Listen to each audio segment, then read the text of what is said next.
I've already spent over $3,000. 4.0 GPA, cumulative and science. 512 MCAT, future cardiothoracic pediatric neurosurgeon here.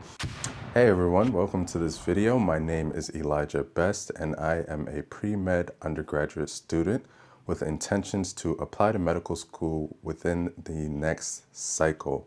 And I am honestly so excited. So today, I will be browsing the Premed subreddit. Now, if you're tapped in with the Premed community at all, you know that this subreddit can be very, very resourceful for those individuals who are navigating their Premed journey. And on the other hand, can be very controversial and toxic. So, what better way to spend my day than to browse these posts on the Premed subreddit? Without further ado, let's look at some of these posts. Oh, anybody who's applying this cycle, I hope you have a very successful cycle and you get accepted into medical school.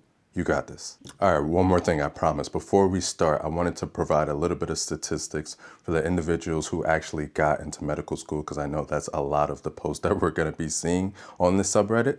So for the 2025-2026 cycle, the average GPA total for a person who got accepted into medical school was a 3.81. The total MCAT was a 512. Now, these aren't the only measures of applying and getting into medical school, but I thought I just might provide a little bit of relevant data. Okay, here's a post that sums up like 99% of what is posted on this subreddit. This person has a 523 MCAT, 3.88 GPA, what they call mid extracurriculars. Should I be scared of yield protection? So they say they have a question about yield protection. They know that most people say yield protection is rare, not really a thing. It's about mission fit, and high stat applicants typically don't fit the missions of mid-tier schools. So they're explaining that their application definitely has more of a research focus, 1,200 across multiple labs, 2 posters, honor thesis, no pubs yet, but working on one right now. Amazing things that they're doing, a service focus, 150 clinical volunteering, 80 non-clinical volunteering spread across 4 organizations, not directly working with underserved populations. Also, I feel like the rest of my application is too mid to get in.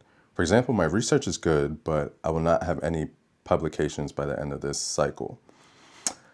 I kind of want to stop there. I personally think a 523 and 3.88 GPA with the extracurriculars that you listed will probably get you in somewhere. Yeah, so their question is, are they completely screwed this cycle? It's likely that a lot of mid-tier schools will not see me as a good fit, and the top schools will count me out based on the rest of my application. Please give me honest thoughts.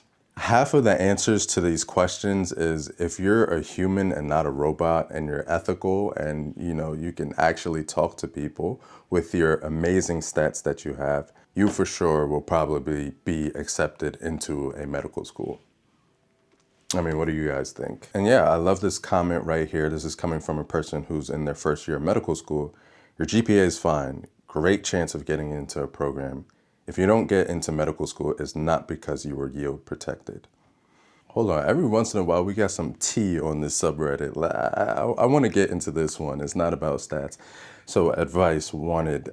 Boyfriend of 7 years broke up with me after MCAT and taking preview in a week applying the cycle. So they start. I love it. They start the post off with, I thought I was going to marry this fucker. It turns out he has another girlfriend who he moved in the day after I left. I traveled to my exam the 27th, and when I got out, he wanted to go whitewater rafting to celebrate, but I didn't because I was tired with the headache, blah, blah, blah. Then on the 7th, he breaks up with me saying he wants a kid right now, and he wants me to be devoutly religious. Man, this sounds like a drama TV show. There's a little bit of tea in here, okay? Age gap. Yeah, I was 16 and he was 22.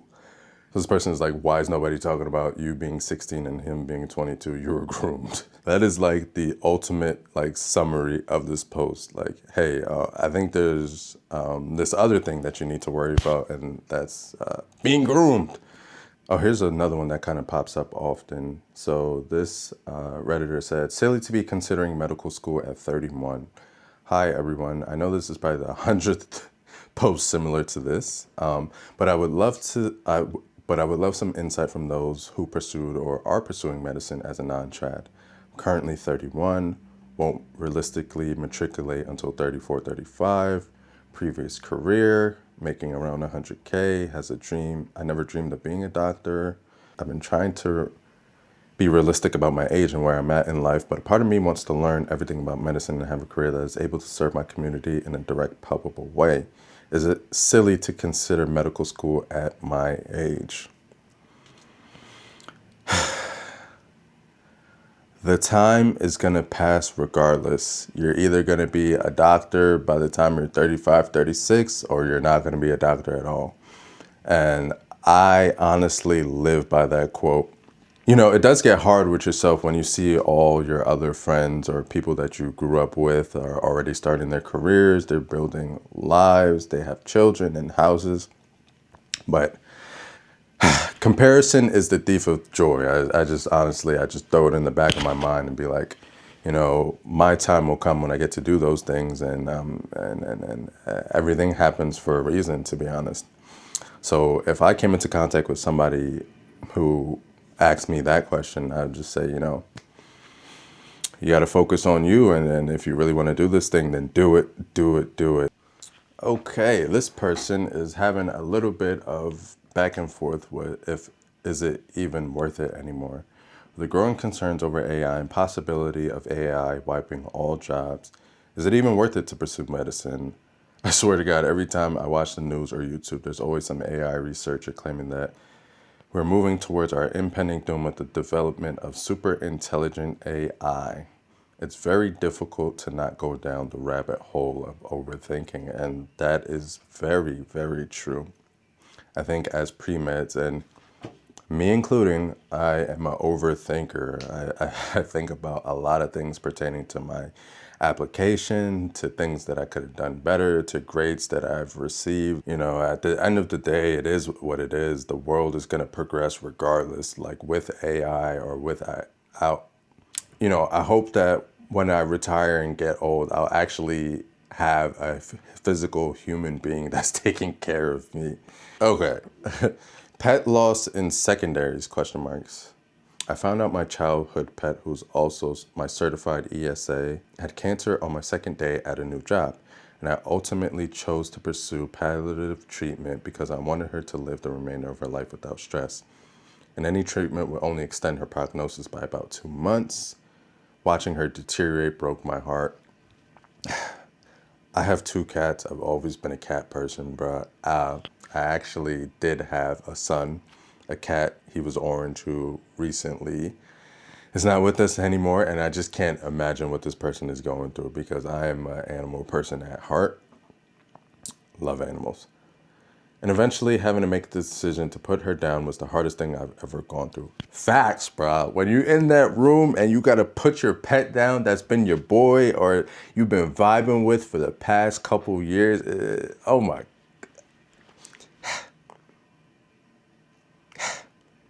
Needed to take a breather there. Do I think that it should be written about in secondaries? Me personally, I wouldn't do it. Yeah, I just think there's definitely other things that you can draw from your life that is a, you know, what is this? Some degree of hardship. Yeah. I mean, it's very tough to lose a pet, don't get me wrong. But should it be something that you write about versus other life experiences? I don't know. All right, this is kind of what I was talking about. I don't think this is this comment right here says I don't think this is the kind of hardship that they mean. They're talking about poverty, lack of opportunity, things like that. In my belief, don't know. I'm just an applicant. Like that's what I said. Disclaimer: like, take everything with a grain of salt that you see in this video. Like, I'm just a pre-med student that's applying next cycle. What do I know?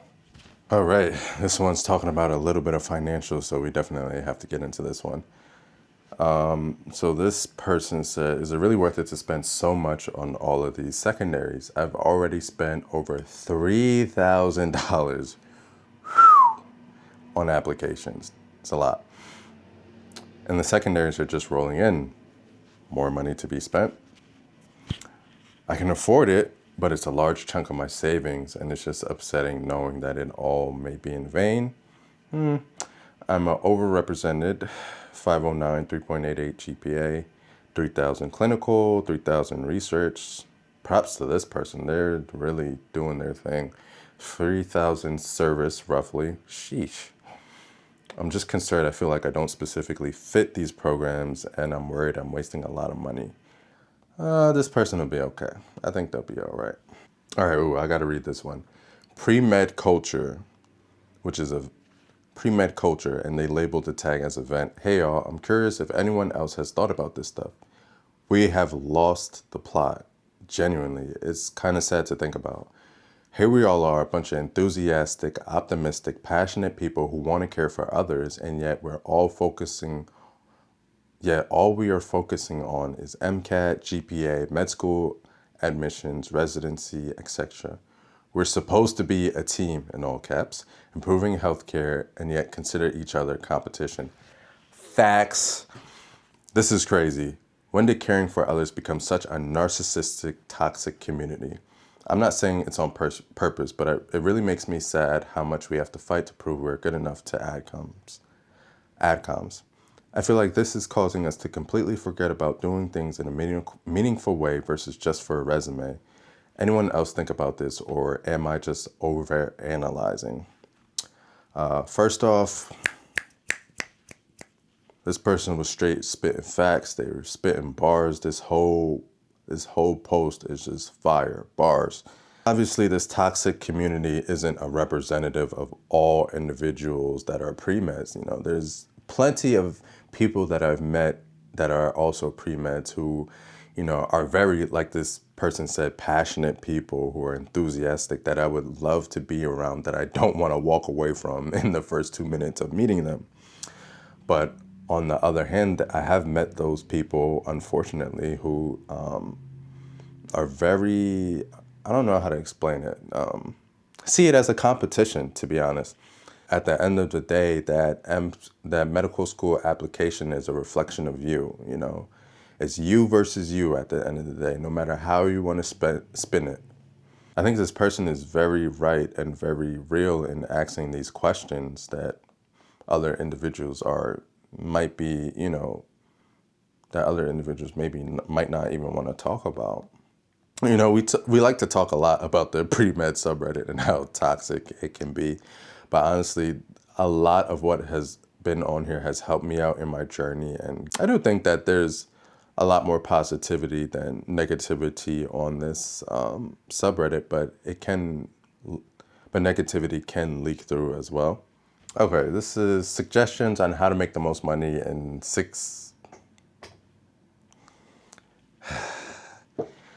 7 months before med school. I'm graduating in January, and hopefully if the cycle goes well, I'll be beginning medical school at the end of next summer. You got this. This will go great for you. Sending positive vibes out there. Basically, they're looking for suggestions on making money before medical school, and this is going to be so facts for me. I mean, I do work a clinical job, but that pays the bills. I honestly will be probably most likely 99% be going into medical school with $0, but I got to make it work and figure it out somehow. So when you know the answer to this question, let me know as well. Okay, this post is asking to chance them. What chances do they have of getting into medical school? 4.0 GPA, cumulative and science. 512 MCAT, traditional applicant, no gap year, first-gen college student. 2,000 hours of clinical experience, 100 as a medical assistant, 150 to 200, 600 hours of research, poster presentations, no publication yet, several hundred hours of clinical community service. Buddy, but you don't even have to post on that Reddit. As long as you're a human being who is ethical and likable in your interview, you punched your ticket. Good job on these stats. Like, there's nothing that you have to worry about, you know? Every once in a while, I love coming across these posts because it just genuinely makes me laugh. Hello, John Premed and future cardiothoracic pediatric neurosurgeon here. How do I find a therapist I respect? Recently been told I struggle with delusion of grandeur. I'm 7'8", by the way. Now, obviously, this person is joking, but it does get a laugh out of me when people make these posts. I love it. Hello, worms. I've recently been told I probably have narcissistic personality disorder and I seek professional help. Ridiculous, I know. But I'm a future cardiothoracic pediatric neurosurgeon. All power to you, brother. So it's really hard to find someone who I can actually take advice seriously from because they aren't my equal. If anyone knows any other thoracic pediatric neurosurgeon, MD and PhD required at least. Okay, my fault, brother. Masters would be nice, but not strictly required. I can't, hold on, I gotta pause it because I'm laughing too much. Okay, I have to collect myself because this is very funny to me. All right, if anyone knows any other cardiothoracic pediatric neurosurgeons, MD and PhD required at least, masters would be nice, but not strictly required, I can talk to, that'd be great. If it comes down to it, I'd be fine with the cardiothoracic surgeon, okay, so they don't have to throw in the pediatric and neurologist. If it comes down to it, I'd be fine. Okay, so he's fine with the cardiothoracic surgeon and neurologist, MD, PhD, and masters absolutely required to make up for the lack of neurosurgery and H index of at least 250, but that's really a last resort. I don't want to donate my time to psychiatrists, therapists, or any non-medical professionals. As you can tell by the tag, this is, a joke, a meme, shitpost is what they call it. And that definitely brightened my day because it did get a laugh out of me.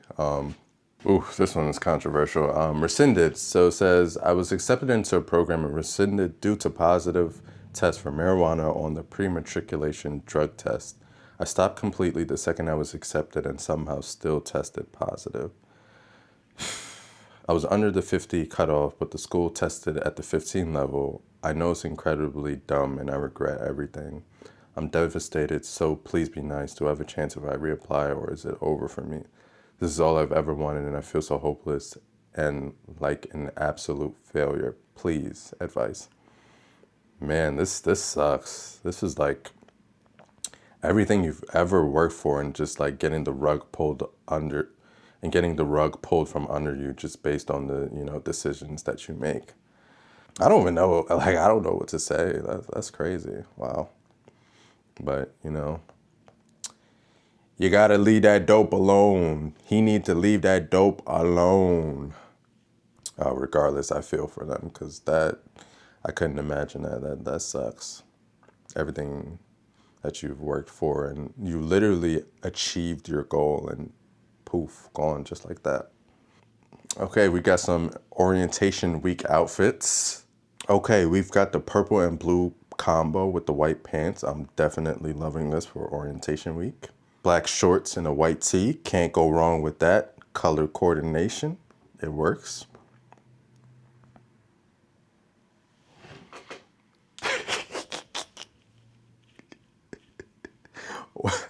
One thing that I'll continually say about this subreddit is every time I'm on here, it makes me laugh. Like this post like this is just like, it honestly helps me through my day. I love it.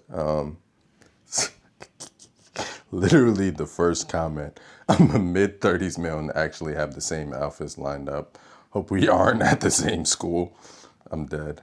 All right, I had a actually pretty fun time looking at the post that was on the subreddit this time. Contrary to popular belief, this subreddit is very resourceful and there is a great community of people wanting to help.